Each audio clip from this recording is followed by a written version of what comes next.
저번 주 수요 기도의 설교 제목을 아시죠? 그죠? 설교 제목이 소금과 암곰이었습니다. 네, 오늘은 아쉽게도 곰이 나오지 않습니다. 네, 오늘은 소금하고 빛만 나오는데요. 오늘 우리가 읽은 본문의 말씀은 예수님의 산상수훈 가운데 일부입니다. 허다한 무리가 예수님의 뒤를 쫓았고요. 예수님은 그 무리를 보시고 산에 올라가셨습니다. 그리고 적당한 곳에 자리를 잡고 앉으셨습니다.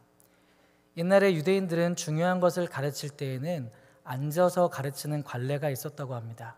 그래서 마음을 차분하게 가라앉히고 또 안정된 자세를 가지기 위함이었을 것입니다. 이제 예수님이 자리를 잡으신 것을 보고 제자들이 예수님께 가까이 나왔습니다. 예수님께서는 입을 열어서 그들에게 천국의 복음을 가르치기 시작하셨습니다. 예수님은 먼저 8가지 복에 대해서 말씀하셨습니다. 그러고 나서 예수님은 소금과 빛에 대해서 말씀하셨습니다. 소금은 어떤 존재입니까? 소금은요, 음식을 먹을 때 없어서는 안 되는 존재입니다. 빛은 또 어떤 존재입니까? 어둠 속에서 물체를 식별할 때 없어서는 안 되는 존재입니다. 예수님께서는 이렇게 대체 불가능한 존재가 바로 저와 여러분이라는 것을 말씀하신 것입니다. 그런데 본문을 보면 예수님은 저와 여러분에게 이렇게 중요한 이 사명을 주시면서 한 일주일만 소금으로 빛으로 살아볼래? 딱 눈 감고 한 달만 그렇게 살아볼래? 그렇게 체험하라고 말씀하신 그 말씀이 아닙니다. 예수님은요, 바로 너희들이 세상의 소금이다, 바로 너희들이 세상의 빛이다 라고 우리가 어떤 존재인지에 대해서 분명하게 말씀해 주셨다는 것입니다. 그렇다면 예수님께서 우리에게 말씀하신 소금과 빛은 어떤 것인지 본문을 통해서 좀 살펴보고자 합니다. 먼저 소금을 보도록 하겠습니다. 소금의 대체 불가능한 특징 첫 번째는요, 맛을 낸다는 겁니다. 단맛은요, 설탕도 있고 꿀도 있고 올리고당도 있고 인공적으로 단맛을 낼 수 있습니다. 그런데 짠맛을 낼 수 있는 것은 소금 외에는 없습니다. 몸속에 흡수된 소금은요, 세포 활동을 조절하는 필수 무기질이 됩니다. 소금이 부족하면 골다공증에 걸릴 수가 있습니다. 소금은 소화액의 성분인 염산을 만든다고 합니다. 또 근육, 신경 등의 작용도 조절을 합니다. 소금은 소화와 배설을 돕고 혼탁한 피를 맑게 한다고 합니다. 그리고 체온을 일정하게 유지하는 물질도 소금입니다. 그래서 소금을 잘 섭취한다면요, 다양한 질병을 예방하고 건강을 지킬 수 있다고 합니다. 소금의 두 번째 특징은 방부제 역할을 한다는 것입니다. 예수님 당시 오늘날처럼 냉장고가 따로 있지 않았기 때문에 음식을 보관하기가 어려웠습니다. 특히 생선이나 고기 종류는 금방 상하거나 썩을 수가 있었기 때문에 소금으로 절여서 보관을 했다고 합니다. 이처럼 고대 사회에서 소금은요, 물질이 썩지 않도록 보호해주는 일종의 방부제 역할도 했던 것입니다. 이렇게 귀하다 보니까 예수님 당시의 로마 군인들에게는 소금이 봉급으로 지급되는 일도 있었다고 합니다. 유대인들은 하나님께 제사를 드릴 때도 소금을 같이 드렸습니다. 이렇게 일반적으로 소금의 다양한 역할들이 있습니다. 그런데 본문을 보면 성경의 관심은 소금이 사용되는 용도보다는 소금의 본질에 있다는 것을 보게 됩니다. 소금의 본질은 무엇입니까? 짠맛을 내는 겁니다. 그것이 음식에 들어가게 되면 음식의 간을 맞춰줍니다. 이것이 당연한 것이고 정상입니다. 소금이 있는데 간이 안 맞는다? 그것은 소금이 아닌 것이죠. 이스라엘의 사해 근처에서 생산되는 소금에는요, 이따금씩 유황이라든가 석고 같은 이물질이 섞여 있는 경우가 있다고 합니다. 그래서 사실 소금은 비나 물에 젖으면 쉽게 녹지 않습니까? 그런데 유황이라던가 석고와 같은 이물질이 섞여 있는 소금은요, 비에 젖어서 녹는다고 할지라도 이물질로 인해서 제대로 녹지 않고 그대로 남아있게 됩니다. 이렇게 되면 그것은 말이 소금이지 소금구실을 제대로 할 수가 없게 되는 것입니다. 그렇게 된 소금은요, 밭에 거름으로 쓸 수도 없고 정원의 비료로도 쓸 수가 없습니다. 말 그대로 아무런 쓸데가 없어서 길바닥에 내버려질 수밖에 없게 되는 것이죠. 오가는 사람들에게 짓밟힐 수밖에 없는 존재로 떨어지게 되는 것입니다. 소금은 아주 중요한 것이지만 그 소중함은 소금이 재구실을 할 때, 짠 맛을 낼 때 비로소 나타나게 된다는 것입니다. 13절을 제가 읽어보겠습니다. 너희는 세상의 소금이니 소금이 만일 그 맛을 잃으면 무엇으로 짜게 하리요? 후에는 아무 쓸데없어 다만 밖에 버려져 사람에게 밟힐 뿐이니라 라고 말씀합니다. 소금은 바람이 불어도 소금입니다. 소금은 다른 곳에 가도 바뀌지 않습니다. 소금은 본질이 소금이기 때문에 그렇습니다. 한번 소금은 그 자체로 짠 것이고 소금 자체의 짠맛으로 인해서 소금이 다양한 곳에서 소금 고유의 역할로 드러나게 되는 것이지요. 예수님은 저와 여러분이 이러한 소금이라 라고 말씀하고 계시는 겁니다. 이제 빛을 한번 보도록 하겠습니다.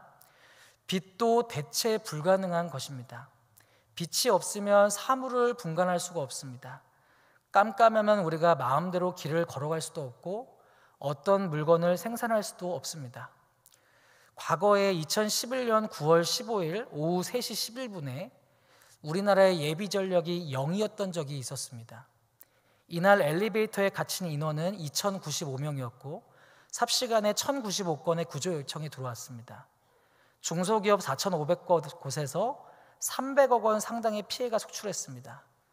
그리고 오후 4시에 보니까 전국에 정지된 신호등이 2,877개였습니다. 전기가 몇 시간만 멈춰도 수백억 이상의 손해를 보게 되고 국가 전체가 블랙아웃, 대정전으로 인해서 마비될 수도 있다는 것을 보여준 예입니다. 예수님은 14절에서 말씀하셨습니다. 너희는 세상의 빛이라. 빛은 정말로 소중합니다. 빛이 없으면 사람도 살 수 없고 동식물도 살 수가 없습니다. 그래서 하나님이 천지를 창조하실 때 제일 먼저 창조하신 것이 빛입니다. 창세기 1장 3절에 보면 하나님이 가라사대 빛이 있으라 하심에 빛이 있었고 라고 말씀하고 있죠. 하나님은 천지를 창조하시는 가장 첫째 날에 빛을 창조하셨습니다. 그런데 빛은요, 중요한 속성이 있습니다. 드러내는 것입니다. 자신도 드러나고 주변의 물체도 환하게 드러나게 합니다. 어둠은 그 반대입니다. 모든 것을 숨기고 모든 것을 감춥니다. 그러나 빛은 숨겨있던 모든 것을 다 드러나게 합니다. 빛이 비추이면 아무리 깊은 흑암 같은 어둠이라 할지라도 빛이 오는 순간 모든 감추인 것이 드러나고 숨기우지 못하게 됩니다. 예전에 군대에서 경계근무를 쓰는데 거기에 당직 사령관이 그렇게 얘기하더라고요. 너희들 절대로 담배 피면 안 된다. 제가 담배를 펴서 그렇게 저한테 얘기하는 건 아니고요.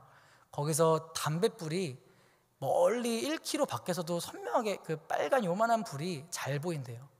그래서 적군이 혹시 스나이퍼나 뭐 이렇게 뭐가 있으면 탁 해서 그 불빛을 보고 탁 이렇게 하면 굉장히 어려워질 수 있는 그런 상황이기 때문에 그 조그만 점 같은 그 빛도 1km 밖에서도 이렇게 딱 보인다고 하더라고요. 그렇습니다.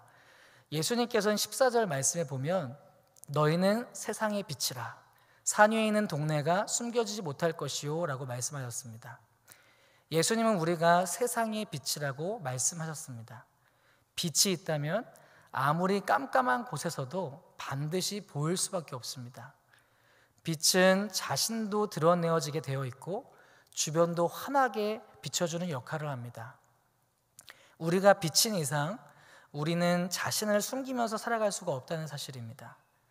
우리는 세상 가운데 하나님의 자녀로서 빛의 사명을 나타내면서 살아가야 된다라는 것을 말씀해 주셨습니다. 또 빛이 하는 중요한 역할이 있습니다. 환하게 밝게 비춰서 어둠을 물리쳐주는 역할을 합니다. 15절을 보면 사람이 등불을 켜서 말 아래에 두지 아니하고 등경 위에 두나니 이러므로 집안 모든 사람에게 비치느니라 라고 말씀합니다. 집안에 있는 어둠을 물러가게 하려면 등불을 켜서 등경 위에 두어야 합니다. 등불을 말로 덮어버리지 않는 이상 등불을 켜기만 하면 집안의 모든 어두움은 다 사라지게 되어 있습니다. 예수님은 저와 여러분에게 세상의 소금, 세상의 빛이라고 분명히 말씀해 주셨습니다. 우리의 정체성은 분명합니다. 우리는 소금이고 빛입니다. 이것은 우리의 삶의 목적과 방향을 분명하게 알려주는 역할을 합니다. 저와 여러분은 소금처럼, 빛처럼 흉내를 내면서 살아가야 되는 자들이 아니라 세상 속에서 소금의 역할, 빛의 역할을 감당해야 될 그런 자들이라고 말씀하신 것입니다. 그 역할을 하라고 하신 것은요, 내가 더 잘나 보이기 위해서, 나를 돋보이게 하기 위해서, 내 영광을 위해서 소금과 빛으로 살아가는 것이 아닙니다. 우리 16절 말씀을 같이 한번 읽어보겠습니다. 이같이 너희 빛이 사람 앞에 비치게 하여 그들로 너희 착한 행실을 보고 하늘에 계신 너희 아버지께 영광을 돌리게 하라. 아멘. 우리가 소금으로 살 때, 빛으로 살 때 하나님 아버지께서 영광을 받으신다는 사실입니다. 반면에 우리가 소금으로 살지 못하고 빛으로 살지 못할 때 하나님의 영광을 가리게 되는 일도 벌어질 수 있다는 것이죠. 그렇다면 하나님께서 저와 여러분에게 주신 사회적인 사명이 무엇일까요? 우리가 이 세상 속에서 소금으로 빛으로 해야 될 사명이 무엇일까요? 그것은 소금과 같이 맛을 내는 사명입니다. 빛과 같이 어두움을 밝히는 사명입니다. 예전에 어떤 분이 그렇게 얘기를 하더라고요. 이 시대를 가리켜서 산무의 시대다, 그런 얘기를 한 적이 있습니다. 세 가지가 이 시대는 없다고 그러는데, 첫 번째는 웃음이 없다고 합니다. 두 번째는 희망이 없다고 합니다. 세 번째는 재미가 없다고 합니다. 언뜻 보면 알콩달콩 잘 사는 것 같지만 사는 재미가 없는 것이 이 시대가 아닌가라는 그런 이야기를 들은 적이 있습니다. 사랑하는 성도 여러분, 어떻게 보면 살맛나지 않는, 맛이 없는 이 세상에서 소금인 우리가 해야 될 일은 분명합니다. 그것은 바로 우리 자신을 녹임으로써 맛을 내는 소금과 같은 존재가 되어야 된다는 사실입니다. 살맛 나는 세상으로 만들라는 것입니다. 빛은 우리가 우리 자신을 통해서 세상의 어둠을 밝혀야 된다는 사실입니다. 그러므로 말미암아 우리의 착한 행실을 세상 사람들이 보고 하늘에 계신 하나님께 영광을 돌리게 할 책임이 바로 저와 여러분에게 있다는 사실입니다. 내일 모레면요, 이제 3일절이 다가옵니다. 3일절 즈음이 되면 여러 교단에서 회개와 금식 기간을 선포하기도 하고, 또 지금까지 소금으로 빛으로 살지 못했던 것을 반성하면서 교회가 하나님 앞에 회개하는 운동을 벌이기도 했었습니다. 과거에 3.1 운동이 벌어졌던 당시에 우리나라는요, 정말로 여러분 잘 알다시피 너무나 비참했습니다. 일본에게 전쟁을 위한 물자를 뺏기고 이름도 성도 말도 글도 다 뺏겼습니다. 너무나 암담해서 시인들은 빼앗긴들에도 봄은 오는가, 그렇게 시를 짓기도 했습니다. 젊은이들은 징병의 전쟁터로 끌려가고 저 사할린 탄광에 동남아 전장터로 여러 가지 곳으로 많이 끌려갔습니다. 또한 일본은 고종 황제의 황태자인 영친왕을 인질로 끌고 갔습니다. 그리고 우리나라의 왕의 대를 끊을 목적으로 일본의 황녀와 광제로 결혼시켰습니다. 물론 고종 황제가 그것을 허락하지는 않았습니다. 그런 일을 읽고 나서 1919년 1월 21일 고종 황제는 사망하게 됩니다. 고종의 공식적인 사망은 심장마비로 인한 자연사라고 나와 있지만 아직까지도 고종의 사망 원인이 명확하게 밝혀지지 않고요, 의심할 부분도 많이 있습니다. 윤치호 일기라는 그 책이 있는데요, 여기에 1920년 10월 13일자에 보면 고종을 염한 자리에 있던 민영달에게 들은 이야기가 수록되어 있는데, 고종의 팔다리가 엄청나게 부어올라서 사람들이 황제의 통 넓은 한복 바지를 벗기기 위해 바지를 찢었고, 황제의 입안에 이가 모두 빠져 있었고 혀가 닳아 없어졌다. 30cm가량 되는 검은 줄이 목 부위에서 복부까지 길게 나 있었다. 이렇게 말하는 적혀있는 내용들이 기록되어 있습니다. 일제강점기로 인해서 자유를 빼앗긴 가운데 이제 한나라의 왕이었던 고종 황제마저도 그렇게 사망하고 나니까 이제 더 이상 우리 민족은 가만히 있지 못했습니다. 대호각성하면서 이제는 독립을 되찾아야겠다라고 일어나기 시작했습니다. 그러면서 기독교인들이 중심이 되어서 1919년 3월 1일에 일으킨 것이 바로 3.1 운동입니다. 고종 황제 국상일은 3월 3일이었는데요. 3월 3일을 거사일로 하면 죽은 고종 황제에 대한 예의가 아니라고 생각해서 일반인 측에는 3월 2일로 거사일로 정하자라고 주장을 했는데, 그런데 이 과정에서 우리 기독교 측에서 격렬히 반대했습니다. 왜냐하면 3월 2일은 주일이었기 때문에 그렇습니다. 주일에는 절대로 거사일로 할 수가 없다, 그렇게 기독교계에서 강하게 반발해서 어쩔 수 없이 3월 1일 토요일 오후 2시로 거사일로 정해서 그렇게 일어나게 되었습니다. 이래서 3.1 운동이 일어난 것인데, 기미 독립선언서의 민족의 대표로 서명한 33인 가운데 거의 절반에 해당하는 인원 16명이 기독교 지도자 목사님들과 장로님들이었습니다. 우리 믿음의 선조들은 나라를 되찾기 위해서 자기의 목숨을 조금도 귀한 것으로 여기지 않았습니다. 당시에 조선일보 사장이었던 월남 이상재 선생이 독립운동에 연루되어서 일본 경찰에 체포되었습니다. 일본 경찰이 신문합니다. 독립운동은 누가 시켰어? 이상재 선생이 대답합니다. 하나님이 시켰어. 일본 경찰이 다시 묻습니다. 독립운동의 본부가 어디 있어? 하늘에 있소이다. 그렇습니다. 우리 민족의, 우리 믿음의 선조들은요, 이 세상의 소금과 빛으로서 해야 될 사명을 깊이 자각하면서 살아가고 있다는 것을 보게 되는 예입니다. 우리가 어떻게 하면 소금과 빛의 사명을 감당할 수가 있겠습니까? 소금이 어떻게 하면 맛을 낼 수가 있겠습니까? 자기의 모습 그대로 있으면요, 소금은 짠맛을 낼 수가 없습니다. 소금이 맛을 내기 위해서는 반드시 자기 자신을 녹여야 합니다. 그래야 맛을 낼 수 있습니다. 등불이 어떻게 빛을 밝힐 수가 있겠습니까? 자신의 심지를 태우는 아픔이 있어야 합니다. 이렇게 자신을 희생하지 않고서는 우리에게 주신 사명을 다할 수 없다는 사실입니다. 우리 믿음의 선조들은 이 사실을 깊이 깨닫고 자신을 희생했습니다. 3.1운동 당시에 민족이 앞장서서 독립운동을 진두지휘했던 사람들이 대략 70여 명 정도가 된다고 합니다. 원래 처음에는 70명 모두가 다 독립선언서에 민족의 대표로 서명을 했는데, 그때 한 사람이 이런 제안을 했다고 합니다. 여러분, 이 일은 우리 모두가 죽기를 각오하고 하는 일인데 70명 모두가 다 체포돼 버리면 누가 우리 이어서 이 일을 계속할 수가 있겠습니까? 그러지 말고 3진으로 나눠서 하십시다. 1진이 죽고 나면 2진이 하고, 2진이 죽고 나면 3진이 그 일을 하도록 하십시다. 그렇게 제안을 해서 그것이 받아들여졌다고 합니다.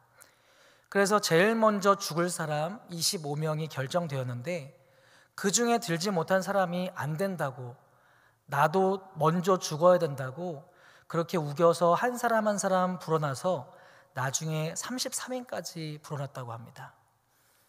우리 기독교인들은요, 자신을 녹이는 심정으로, 자신을 불태우는 심정으로 자신을 먼저 나라와 민족을 위해서 죽겠다고 그렇게 나섰습니다. 그래서 33명 가운데 기독교인이 16명이 그렇게 나아가게 된 것이죠. 사랑하는 성도 여러분, 우리 믿음의 선조들은요, 비록 적은 숫자였지만 자신을 녹였습니다. 자신을 불태웠습니다. 그래서 3.1운동을 성공적으로 수행할 수 있었고 나라의 독립을 되찾을 수가 있었습니다. 이 만세운동 결과 가장 많은 투옥자를 낸 것도 기독교인이었고, 가장 많은 피해를 입고 핍박을 당한 것도 기독교인들이었습니다. 비록 소금이 적은 양이지만 그 맛을 잃어버리지 않고 녹기만 한다면 많은 음식의 맛을 낼 수가 있습니다. 짠맛을 만들 수가 있습니다. 등불이 보잘것없이 보이지만 그것이 빛을 잃지 않는다면 얼마든지 넓은 방안을 비출 수가 있을 것입니다. 일제강점기 때는 기독교인의 수가 불과 30만 명밖에 지나지 않았다고 합니다. 그 당시 우리나라 전체 인구가 2천만 명 정도 된다고 추산했는데, 비율로 따지면 1.5%가 기독교인 인구였습니다.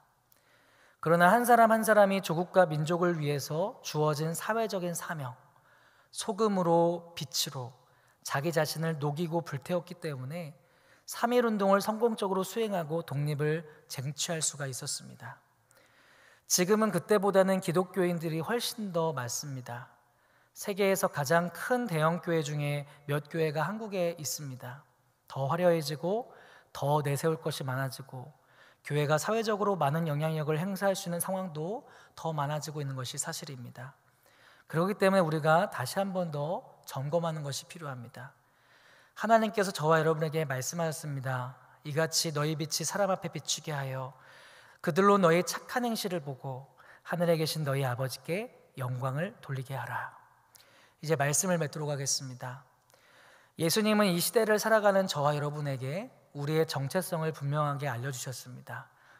세상 속의 소금, 세상 속의 빛이라고 말씀해 주셨습니다. 우리는 세상 속에서 소금으로 빛으로 살아가야 되는 목적을 가진 자들입니다. 세상은 더욱더 악해지고 있습니다. 더 어둠이 깊어진 것만 같습니다. 때론 우리의 모습을 보면서 작아 보일 때도 있습니다. 이 거대한 세상의 물결 앞에서 우리가 할 수 있는 일이 제한적으로 보이기도 하고 작아 보이기도 합니다. 그러나 하나님은 민족의 1.5% 정도의 소금을 통해서 역사하셨고 한반도 전 영역에 독립운동의 불길을 허락하셨습니다. 우리 자신이 하나님 주신 사명을 잘 붙잡고요, 오직 세상 속에서 하나님의 자녀로서 말씀 가운데 깨어서 우리가 머무는 곳에 하나님의 회복과 은혜가 넘칠 수 있는 그런 이 시대에 소금으로 빛으로 쓰임받는 복된 저 여러분의 삶이 되기를 주님의 이름으로 축복합니다.